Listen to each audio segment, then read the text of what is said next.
Okay, so this is my sound wave project.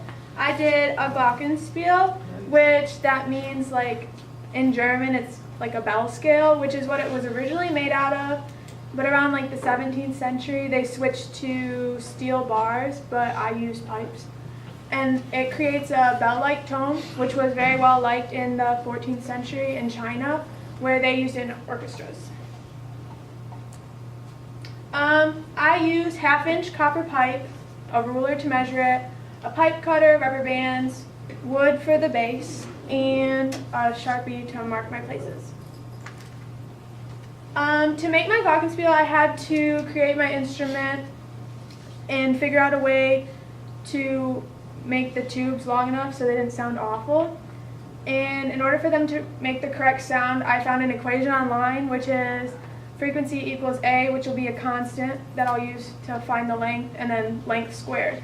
And so this is how I found it. I took a test, like I just cut it in a random spot, and I measured it, and then I found the frequency of it with the Fourier app, and then I solved for my constant, and then I used that later to find the length, which I did here.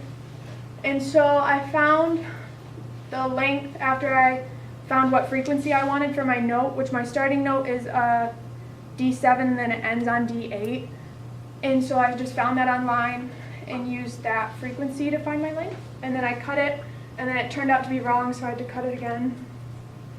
And then to make my instrument, I recorded all the frequencies that I needed, and then after I solved for all the lengths, I put them all in, and then I cut them at the specific spot, which was really hard because if you didn't cut it at the exact spot, then it was off, and then it sounded weird. And then when I had to put it together, you have to, like where all the rubber bands are, it's not just random, you have to place them at a node, which is like where it resonates the most, which is 22.4% of the length of the pipe.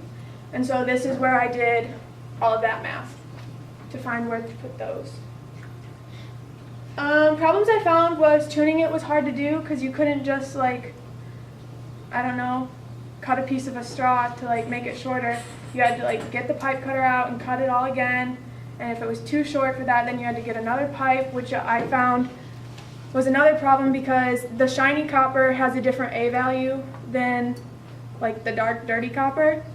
And so I had to resolve for that and then recalculate everything for that. How it all works is the right length allows for the pipe to create the right frequency when you hit it with the stick, and then when you hit it with the stick, it creates the sound. And then the rubber band is the node for where it resonates properly. And that's the end of that, and I'll play a scale.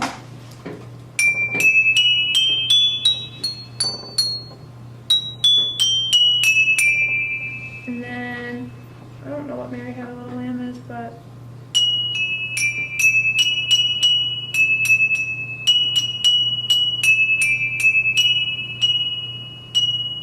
with, please, says. Close enough.